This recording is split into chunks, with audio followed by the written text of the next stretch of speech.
the father. And I think therefore the men in your organization to recognize that the key role they play in the upbringing of their daughters is really critical. Another trait which was a real hallmark of success was humility. And in humility comes the ability to learn and know that you have to learn all the time, but don't give up. And at the end of the day, it's worth every minute of the hard work and the effort that you put in. Good afternoon, everybody, and thank you so much for making the time to listen in to this really, really exciting video that we've got coming up for you.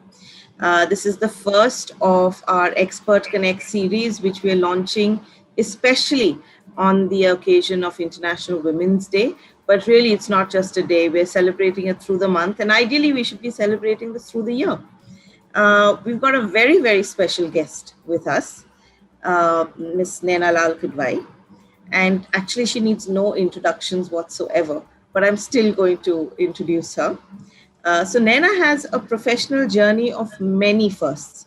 She was the first Indian woman to graduate from Harvard Business School, the first of 3 women to be employed by PricewaterhouseCoopers, the first woman to head an investment bank and a foreign bank in India, the first woman president of India's largest apex chamber of industry, which is FICCI.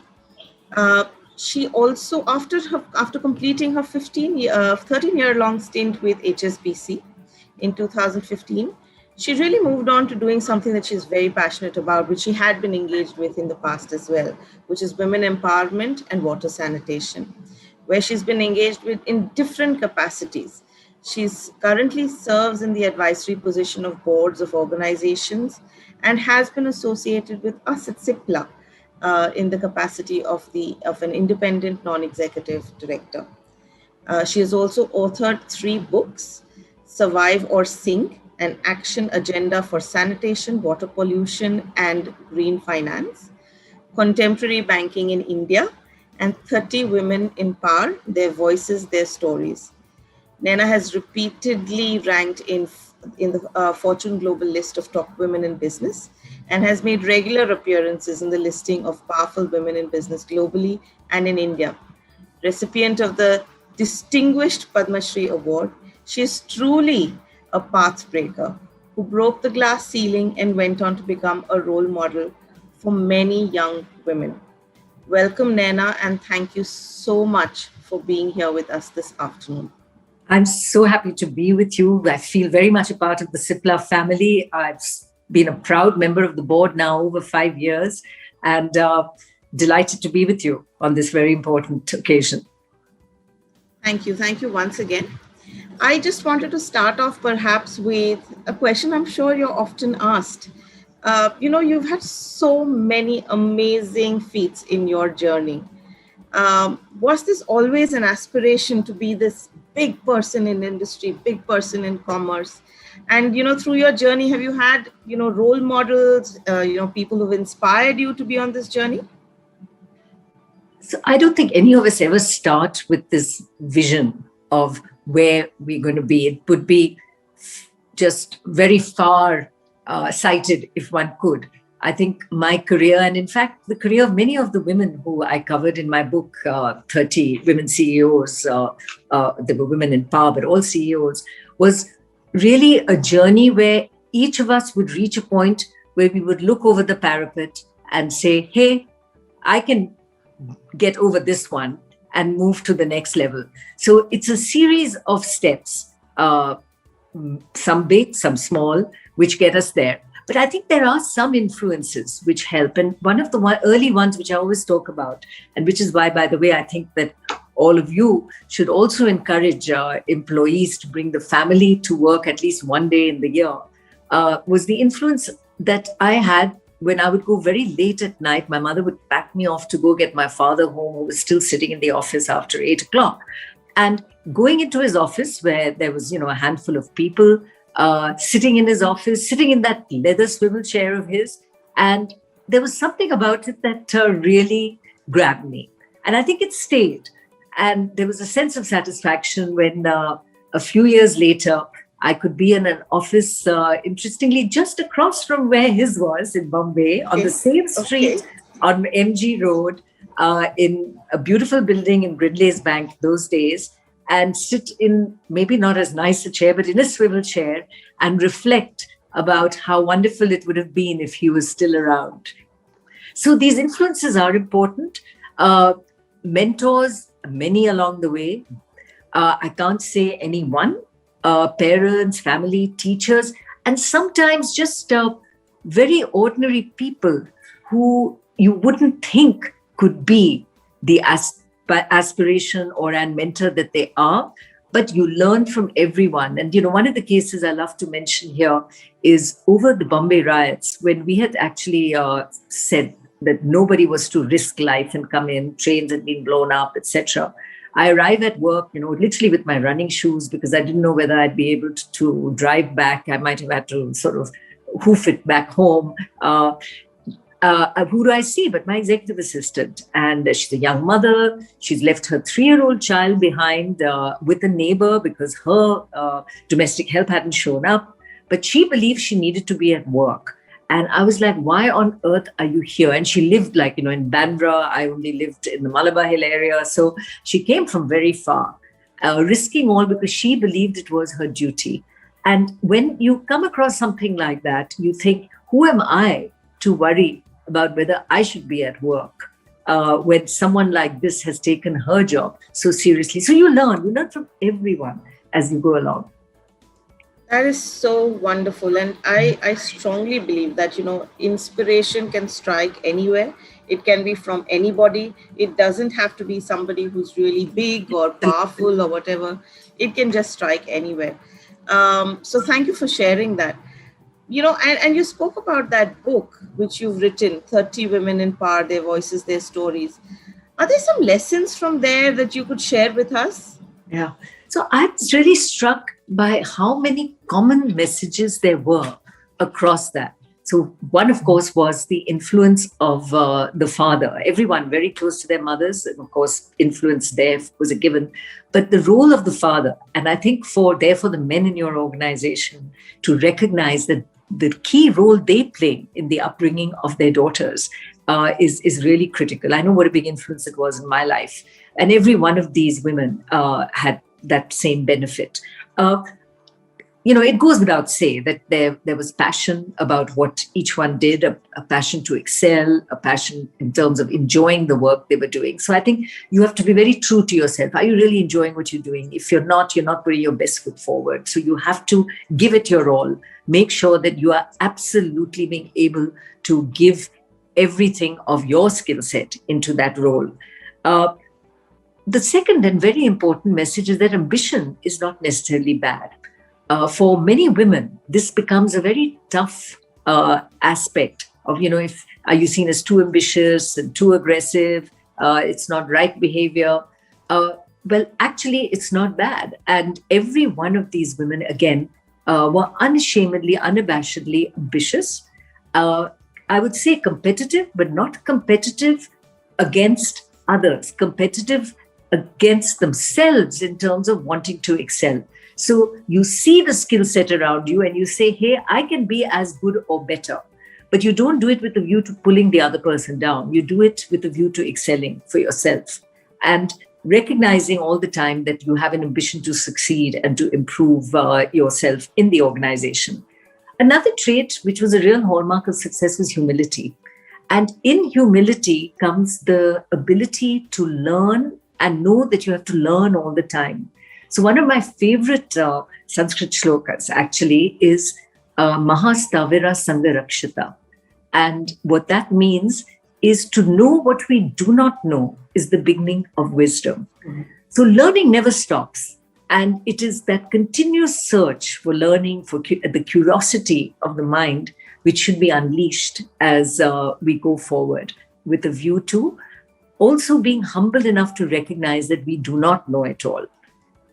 I would say then, traits like integrity. Every one of these women spoke about how important that was in terms of the DNA of the organization they work in. And I think at Cipla, you're very lucky that you have the DNA of an organization that is fantastic. And I have felt it when I was a banker to CIPLA.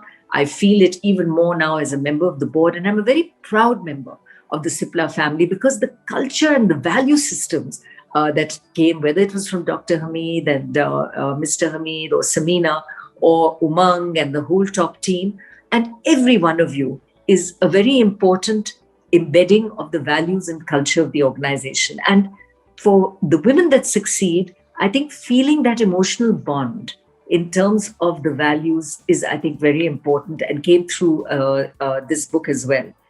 And then there are clearly no shortcuts to hard work, right? It is a slog. You have to work, enjoy what you're doing, but there are no shortcuts. And lastly, and most importantly, the ability to fall down and get up again, to not let it get you down, to recognize that we will fail, but failure does not mean that you drop away. Failure is a lesson to learn and come back to the workplace. And I think there the organization must also play a role where for every error that happens, it is not something that needs to be punished. It is something where there are lessons to learn. And when they are not malafide, then support the individual and bring those learnings back into the organization.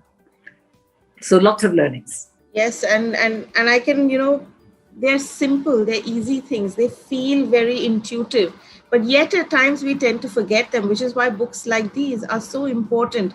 They're like constant reminders of the truth of how work happens and how industry works and how you need to assimilate in part of it. So there were other very interesting ones, and that is, the institution of the mother-in-law.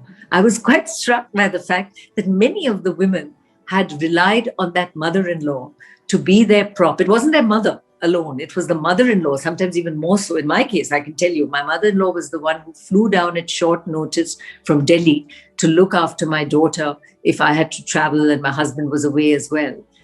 My mother would, just promptly turn around and tell me, you go manage yourself.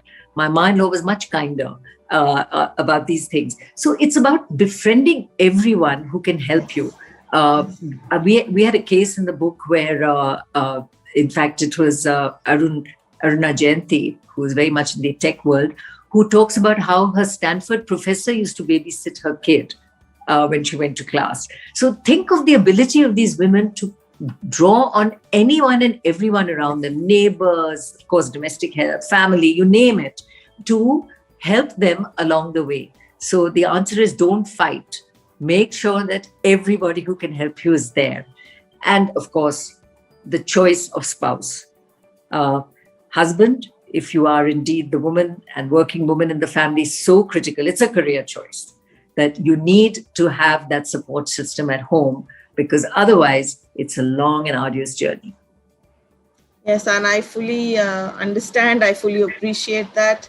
Being a working woman myself, a mother, and I feel I'm blessed with support from the family. This year's International Women's Day, the theme really is choose to challenge, right? And that's something that all of us from time to time have had to do, right?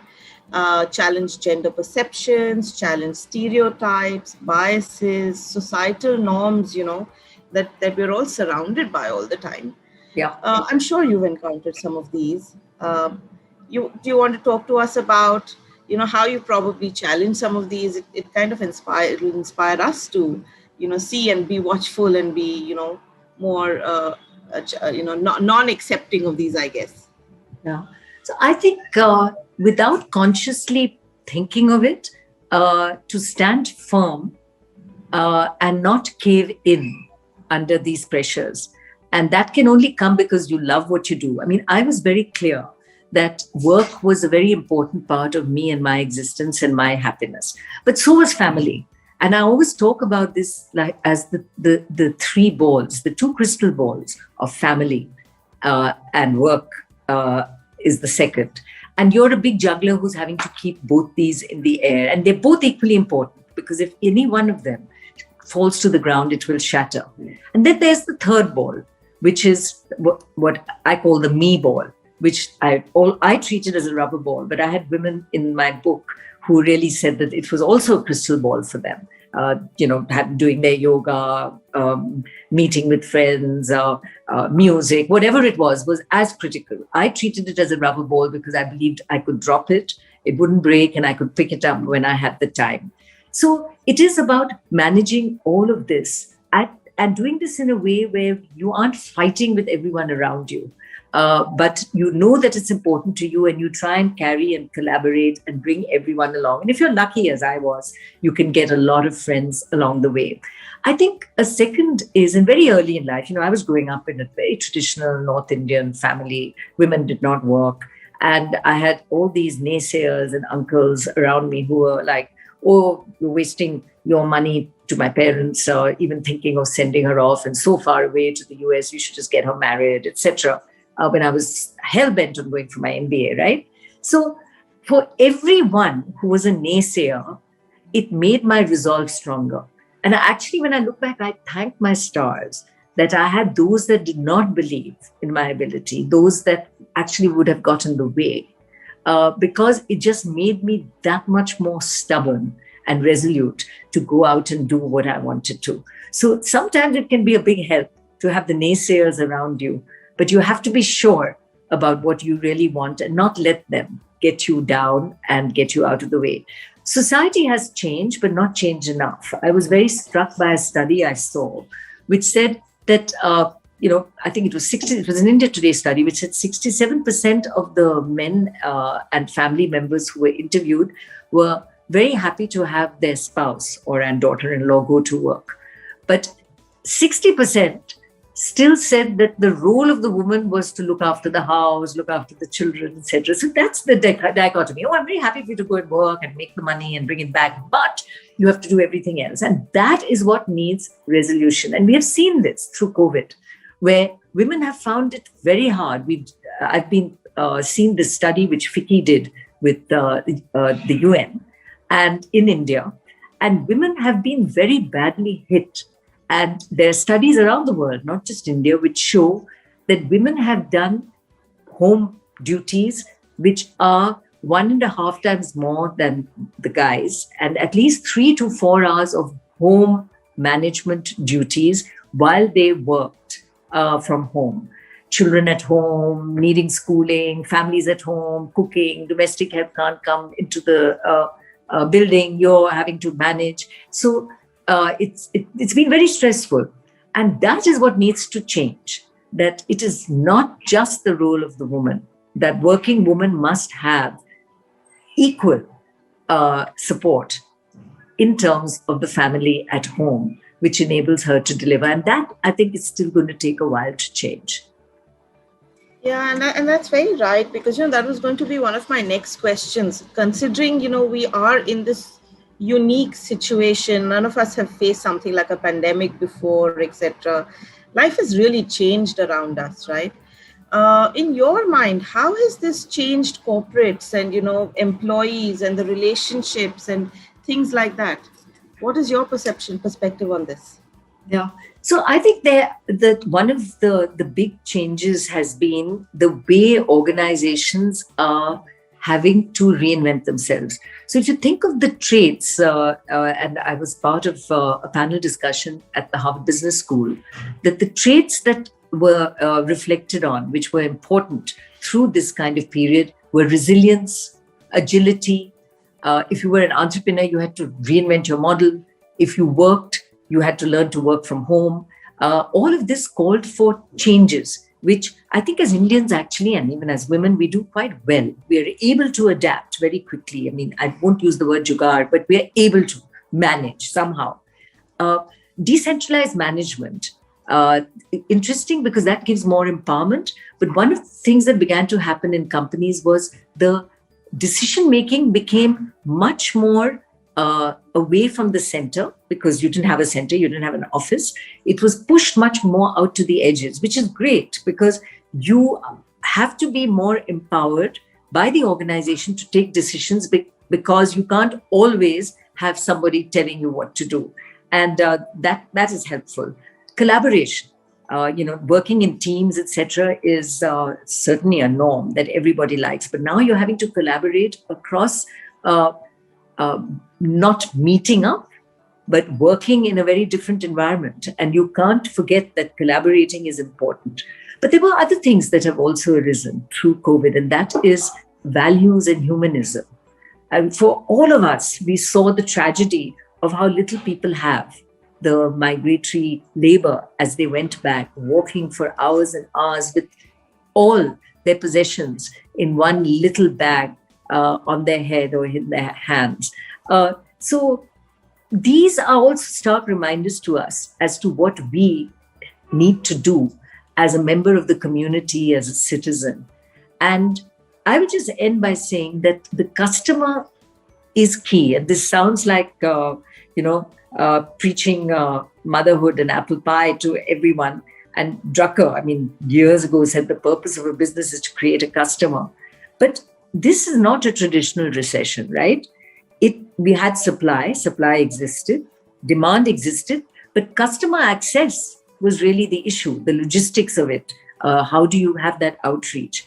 And it was a whole new directional reality. So for every solution we sought, the customer was at the center. How do we get our goods to them? How does the customer relate to us? What is that outreach? And there's been a reinventing of capitalism. I can tell you that at boards, it's become so critical to look at some of these dimensions, including being a very caring organization. ESG, the language of environment, society, governance, have become paramount. How an organization looks at itself, how it works, how it respects every human being, and how it relates to the communities around which we work and who we serve. So lots of changes, and I suspect much of this is here to stay. And I would say fortunately, because we are reinventing capitalism. Yes, I would agree with that. And, we're seeing even attitudes change these days at the workplace. So many of the erstwhile attitudes of presenteeism, FaceTime, etc., which was so part of what we saw in the workplace, have also changed. And I think that's for all of these things are for the better. So thank you for sharing that. Just wanted to shift gears a little bit, and, I guess the next question would be, inclusive organizations are all about creating a level playing field, right? It is about making sure that everyone sees that there is a balance and there is opportunity for all, right? I just want to understand from you, what do you think would be the top 3 success factors to build like a fair, a meritocratic and equal organization? I'm sure you've had a lot, in your journey. I'm sure you've put in place a lot of, these, either levers. You've played with these levers to make sure that your organizations have been far more equal for everybody. If you could share a few insights with us. So I think first and foremost, we have to really build into the DNA of the organization why we want diversity and inclusion. And at the core, it is about respect for every human being, respect for every idea, because through that, we get the essence and the best of every person who works with us. So whether it was my top table when I was CEO, the diversity of viewpoints was so critical, as against having people who all, played golf on the weekend and drank beer on Thursdays and were part of the same cohort. That diversity was very important, and disagreement, friendly disagreement, not angry disagreement, but disagreement at the top table becomes important because of the diversity of views. But if an organization does not do it for a business reason, then it's reduced to a tick box exercise, something that, HR has to help someone fulfill. You put the hygiene and the rules into place, and, everybody just sort of signs up to it and says, yes, yes. But the DNA of the organization does not embrace it completely. So I think recognizing why it's there is very important, because the health of the organization has to be around that respect for every person. And I'm really struck as to the senior leadership in CIPLA, which you would not see in pharma companies anywhere else. But, the skills that, whether it's Geena or Ranjana or now Raju, Samina, these are key forces at the top table with years of experience, passionate about what they do, and with a deep understanding of the organization and industry in very technical areas. And it can only be because the organization embraced each one for their skill set, did not look at gender, did not say, hey, I have to have 30% at my top table. That is right. And I have to say that at the board as well. We are now 3 women at the board. We were 4. And when that outreach happened to me over 5 years ago, I wasn't told, oh, we're looking for a woman director, which thanks to the regulation in India now, people do. The outreach was for someone like me with the skills I brought in terms of finance and international and trade, to bring that to the fore, to join the audit committee, to be part of the risk and investment committees. And I think that is the true change that is required. So don't get me wrong. I do believe that the regulation that the government brought in, that's, the SEBI requirement that a listed company have 1 woman on the board, was a game changer. India went from having 4% representation up to 17, 18%, and we are actually improving every year. And this is viewed very well globally right now. So that regulation was important. And now it will be enforced that it should be an independent director who's a woman. And then hopefully there should be 2 and 3 women as well. But so regulation plays its role. But unless you buy into why it's there, it will only remain a ticking the box exercise. That's absolutely right, ma'am. And, I think having women like yourself, like Geena, Ranjana, like you rightly pointed out, Raju, Samina, I think that gives a lot of us, role models to aspire to be like, or, to learn from. And, and hence, I guess, one of the last few questions for you then, ma'am, would be, you are a true role model. I mean, I called out a lot of things that you've done, when I introduced you. And I just think, a lot of us would probably want to even just get half of what you've done, right? So you are a true role model and inspiration for so many of us. If you had to leave a message for all of us out here, who really look up to people like you, what would that message be? Well, I mean, role model is just very far-fetched. But I think for every one of us as a human being, we come to times in our life where we give up. And I just want to say that don't give up. You have to recognize that it's never a cakewalk every minute, every day. But the good in the long run overwhelms the bad. And so just pick yourself up and make sure that you are working in a direction that you really enjoy and want to be in. So be true to yourself, but don't give up. And at the end of the day, it's worth every minute of the hard work and the effort that you put in. Thank you so much, ma'am. And I really, once again, thank you on behalf of everybody here at CIPLA. You've shared from the heart, and that's very evident. There's a lot in there in this conversation, the last 20 minutes that we've had, that each one of us can learn from. So once again, I thank you for your time this afternoon. And of course, we'd love to have you back again, talking with us. And we look forward to that opportunity for hosting you again, ma'am. Thank you. I've been honored that you asked me to do this and delighted to have been with you today. Thank you. Thank you very much.